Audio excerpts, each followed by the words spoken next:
तो hey guys, हमारे office में एक क्लाइंट कोटेशन लेके आया जो हमारी टीम ने उन्हें प्रोवाइड करी थी। कोटेशन का अमाउंट था 29 लाख, लेकिन क्लाइंट एक कोटेशन और लेके आया था जिसका कॉस्ट था 25 लाख। मतलब कि कोटेशन में जो डिफरेंस था वो था 4 लाख का। अब हमारी टीम ने क्लाइंट को बोला कि हमारा डिफरेंस इसलिए क्योंकि हमारी क्वालिटी बहुत अच्छी है, बट क्लाइंट ने दोनों कोटेशन को सामने रखा और बोला इसमें आप भी एसडीएचएमआर लगा रहे हो, दूसरा ठेकेदार भी एसडीएचएमआर लगा रहा है, आप भी बॉयलर लगा रहे हो, वो भी बॉयलर लगा रहा है, आप भी टाइल एमवाईके केमिकल से लगा रहे हो, वो भी टाइल एमवाईके से लगा रहा है। तो उसका सवाल तो सही था कि एक्चुअल में क्वालिटी का डिफरेंस आ कहां रहा है, और पॉइंट भी जेन्युइन था। तो मैंने उनको बोला कि आप अपने घर पहुंचो और मैं आपको एक वीडियो बना के देता हूं जिसमें मैं अब ये बताने वाला हूं एक्चुअल में वो 4 लाख का डिफरेंस होता क्या है, कहां क्वालिटी अलग हो जाती है, जो कि इंटीरियर कोच की यूएसपी है। तो आइए जरा 4 लाख का डिफरेंस जानते हैं।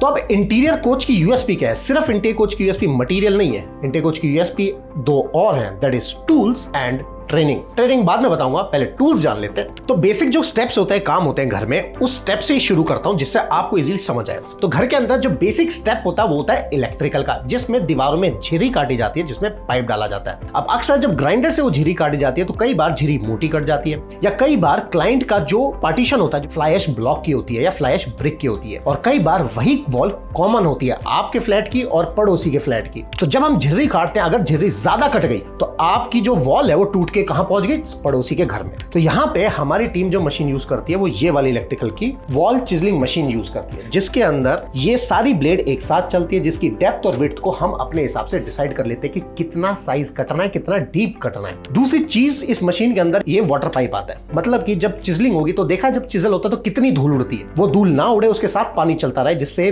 धूल जो है स्लरी के फॉर्म में नीचे आ जाए, और जो सोसाइटी में कोई अगर और रह रहा है तो उसके वहां पे वो दिक्कत ना हो। और आम मशीन से ये जो आवाज है वो भी कम करती है, मतलब कि जो भी चिजलिंग की डेप्थ रिक्वायर्ड होनी चाहिए वो उतनी काटेगी जिससे बाद में दीवारों में क्रैक ना है। अब ये जो मशीन है ये बेसिकली स्क्रू कसने के लिए होता है, लेकिन आप पूछोगे यार मनीष ये इसमें क्या खास फर्क है? नॉर्मल स्क्रू मशीन आ जाती है 1500 से 2000 की, लेकिन ये मशीन है 9000 रुपए की। तो ये जापान का ब्रांड है। फायदा क्या है इस मशीन का? इस मशीन में कई बार जब हम जिप्सम स्क्रू कसते हैं तो स्क्रू को कहीं ज्यादा कस दिया, ज्यादा डीप चलेगा, अंदर कोई पाइपलाइन थी, या होता है ना जब स्क्रू कसते हैं तो लेमिनेट के बाहर ही निकल जाता है, बाद में जब आप उस पे ऐसे उंगली रख रहे हो तो वो फील हो रहा है। तो उसकी स्पीड कितना कसना है, कितने अंदर तक जाना है, वो मैं इसमें मेंटेन कर सकता हूँ। 9000 वर्सेस 1500, खुद अंदाजा लगा लेना। तीसरी चीज है ये राउटर। इस राउटर में फिनिशिंग, मतलब ग्रूव जब काटा जाता है या कर्व जब किया जाता है, इसकी फिनिशिंग नॉर्मल मशीन से लाख गुना अच्छी निकल के आती है। मान लो एक मैं आपको कर्व दिखा रहा हूं जो प्रॉपर कर्व आ रहा है और वहीं कर्व में 1 mm 2 mm थोड़ा सा स्लांट आ रहा है, तो बाद में आपको दिक्कत होगी। जैसे मेरा YouTube बटन देख रहा हो इधर, अगर आप ये कर्व देखोगे तो ये कर्व प्रॉपर कटा हुआ है, ऐसा नहीं कि करा के थोड़ा सा 1 mm भी उठ गया तो आंखों में चुभता है और एक आइसोर बन जाता है। दूसरी चीज, इससे ग्रूव एकदम फिनिशिंग करता है, जिससे देखा जब प्रोफाइल लाइट को फिट करते हैं कई बार प्रोफाइल लाइट कोने से उठी रह जाती है। उसका रीजन यही होता है क्योंकि राउटर मशीन कोनों में जाकर डीपली काट नहीं पाता।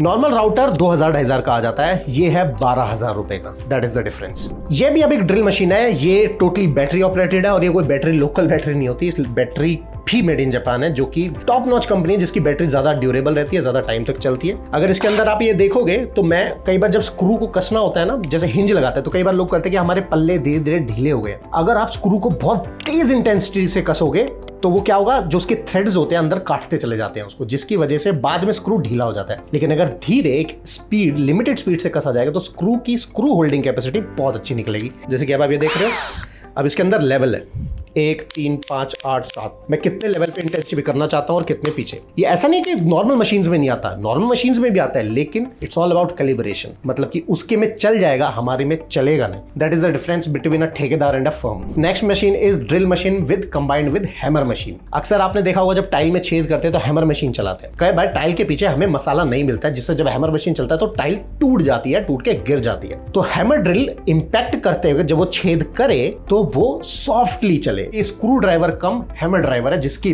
बिट इकलौती 3500 की, नॉर्मल बिट 350 रुपए की आती है। फॉर एग्जांपल अगर आप यहां देखोगे तो ये first one is for the screw, second हो गया लकड़ी में छेद करने के लिए, और ये हो गया हैमर ड्रिल, मतलब कि कोई सॉलिड अगर छेद करना है किसी चीज में। ये मशीन जो आती है ये 2500-3000 की आती है, और ये मशीन जो हमने ली है that is of 18,000 rupees. Next होती है कटिंग मशीन, जो अभी ऑफिस में मैं नहीं लेके आ पाया, वो है साइड पे क्योंकि उसका साइज थोड़ा बड़ा है। मैं आपको एक चीज दिखाता हूँ, ये फिनिशिंग देख रहे हो, कहीं भी एज खराब हो रखा है क्या? वो इसलिए क्योंकि नॉर्मल कटिंग मशीन से जब काटते हैं सस्ती मशीन से तो एजेस तिरकने लग जाते हैं। फॉर एन एग्जाम्पल जरा यहाँ देखो, ये एजेस देख रहे हो, ये टूट रहे हैं ना, ये नॉर्मल मशीन से काटोगे तो ऐसे एजेस टूटने लग जाते हैं। तो ये वो उस कटिंग मशीन का फायदा है। सेकंड, अक्सर जब हम स्क्रू कसते हैं तो स्क्रू हमें विजिबल होते हैं, वो स्क्रू ना दिखाई दे इसके लिए हम पायलट होल करते हैं और उसके बाद उस पे पंचिंग से लैमिनेट लगाते हैं, जिससे कि डिफरेंस पता ही नहीं चलता। अब सबसे इंपॉर्टेंट, जब मॉड्यूलर से फर्नीचर बन के आता है तो उसकी जो एज बेंडिंग यानी कि टक्कर पे जो टेप लगती है वो तो फैक्ट्री से लग के आ जाती है मशीन से, जो मशीन 7.5 लाख की होती है। लेकिन अगर घर पे कारपेंटर काम कर रहा है तो कैसे फिनिशिंग करेंगे कि हमारी इस टाइप की फिनिशिंग निकल के आ जाए।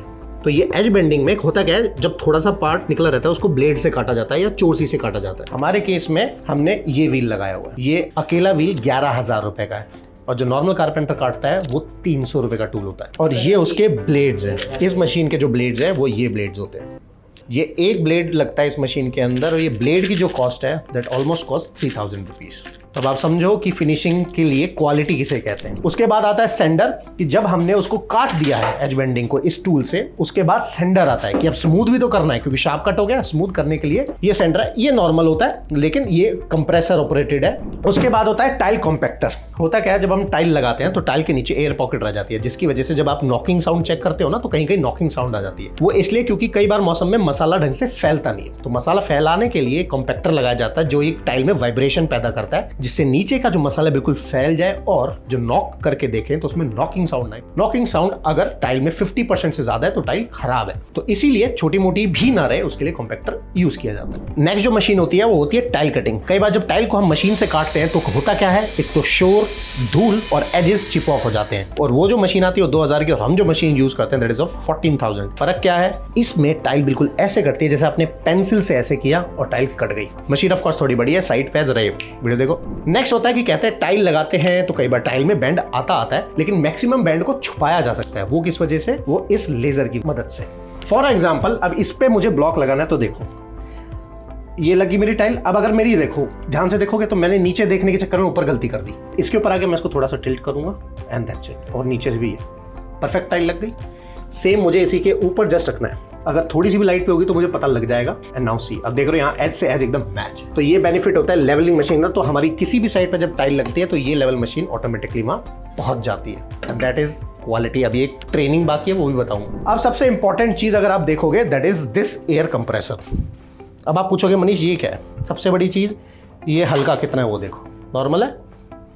फायदा क्या होता है कि सोसाइटी में क्या बोलते हैं, 1 से 3 काम नहीं करना, शोर वाला काम नहीं करना। तो इस कंप्रेसर का फायदा क्या है, ये बिना ऑयल का कंप्रेसर है, नॉर्मल कंप्रेसर से महंगा और नॉर्मल कंप्रेसर से स्मार्ट, रिसेंटली लॉन्च। इस कंप्रेसर के ऑन होने के बाद इस कंप्रेसर में आवाज एकदम कम, मतलब ना बराबर की आवाज करती है, मतलब कि किसी फ्लैट के दूसरे के यहाँ आवाज नहीं जाएगी। That is interior coach USP. But अभी पिक्चर बाकी है तो अब ट्रेनिंग मॉड्यूल दिखाता हूँ। अब पॉइंट ये आता है कि मनीष टूल्स तो हमने देख लिए, इसमें क्या बड़ी बात है, हम भी अपने ठेकेदार को बोल देंगे नए नए टूल्स ले लो, पर टूल चलाना आता है नहीं आता है वो भी तो सीखना पड़ेगा। और हम कैसे इंश्योर करें कि हमारा जो इंजीनियर साइड पे खड़ा है वो सही करेगा नहीं करेगा, या जो कारपेंटर है जो लेबर है सही काम करेगी नहीं करेगी, उसके लिए होती है ये। अगर आप देखो तो यहाँ लिखा है इंजीनियर मदर फाइल। अगर आप यहाँ देखोगे तो ये इंजीनियर जो साइड पे खड़ा रहता है हर साइड पे फाइल होती है। इंजीनियर की must do job, weekly planning, BOQ, approve 2D, selection sheet, सबसे important electrical checklist, plumbing checklist, plumbing and AC photos. Photos का मतलब क्या हो गया, आपने इलेक्ट्रिकल का पाइपिंग का काम कर लिया, प्लम्बिंग का पाइपिंग का काम करा लिया, एसी के पाइप का काम करा लिया, लेकिन मान लो 2 साल बाद आपने सोचा क्यों ना मैं यहाँ पेंटिंग लगा लूं। आपने पेंटिंग के लिए मशीन उठाई, ड्रिल किया, कील चली गई सीधा पाइप के पानी के अंदर या फिर बिजली के अंदर या ड्रेन पाइप के अंदर, अब सीलन आनी शुरू हो गई। लेकिन हमारा इंजीनियर यहाँ पे जब ये चीजें काम होगी उसकी एक फोटो लेगा, उस पे डायमेंशन लिखेगा और साइंड हैंडओवर के बाद आपको वो डॉक्यूमेंट दे देगा, जिससे कि आपको ये पता लग जाए इन फ्यूचर कि भैया पेंटिंग टगा रहे हो इस पॉइंट पे पाइप है, इससे 1 इंच नीचे कर लेना जिससे कि दिक्कत ना हो। अब ये होता है डिजाइन ड्राइंग एरर और चेंजेस, मतलब कि यहाँ पे क्लाइंट साइड पे आता है। कई बार क्लाइंट कहता है कि यार मनीष मुझको चेंज कराना है, तो यहाँ चेंज लिखा जाता है, डिजाइन होता है क्लाइंट का, डिजाइनर का, और चेंज हो जाता है, जिससे कि बाद में ये ना हो कि हमने दिया था नहीं था।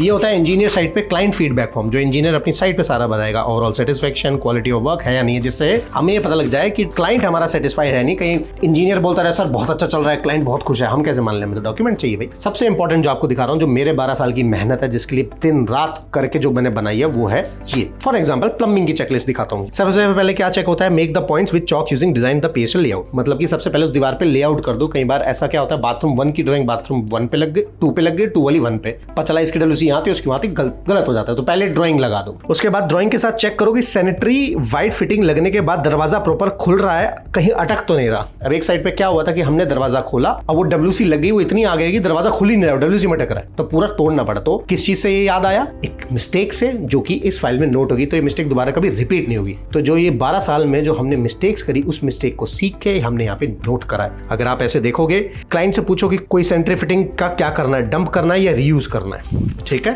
फॉर एग्जाम्पल, किस मटीरियल से, डॉक्टर फिक्स से बाथ सील से हमें वाटर प्रूफिंग करनी है, कैसे करनी है, क्या तरीका है, ये सारा यहाँ पे लिखा है। पाइप कैसे लगाने, पाइपों में लगाते वक्त क्या टाइम का ध्यान रखना है, एंड कैप जो कोई लगाते हैं, जो कट्टा डाल देता है, उसमें क्या करना है, सॉल्वेंट कौन सा लगाना है, ये सिर्फ प्लम्बिंग की हुई है। जैसे फॉल सीलिंग करा रहे हो, अब नॉर्मल ठेकेदार क्या करेंगे, फॉल सीलिंग कर देंगे, पता चला फैन रोड डालना भूल गए, चलो फैन रोड लेके फैन रोड भी डाल दी, वो किस कलर की डालेंगे, व्हाइट, और आप पंखा ले आए ब्राउन कलर का, तो फैन रोड किस कलर की हो गई, व्हाइट की, और आपका फैन किस कलर का हो गया, ब्राउन का।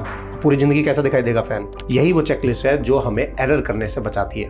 मैं ये नहीं कहता हम गलती नहीं करते, गलती करते, पर हम गलती से सीखते हैं और इम्प्रूव करते हैं। आई होप जो आप क्लाइंट हैं वो आप वीडियो देख रहे होंगे और अब आपको समझ में आया होगा कि क्वालिटी का मतलब क्या होता है। Quality is not just only using best materials, it's about execution and it's about management, and that is the quality of USP, the 3 pillars of interior coach. जो इंटीरियर कोच में 3 वो देख रहे हो आप सर्कल लोगों में, इसका मतलब यही है, material, execution, management, and that is interior coach USP। जिस तीनों को मिलाकर टॉप पे आता है satisfaction, and that is for you, satisfactory client, and this is the USP of interior coach. I hope guys आपको ये पता लग गया होगा कि इंटीरियर कोच काम कैसे करता है। तो और भी ऐसा अमेजिंग वीडियो से फॉलो मी ऑन Instagram और सब्सक्राइब मी ऑन YouTube।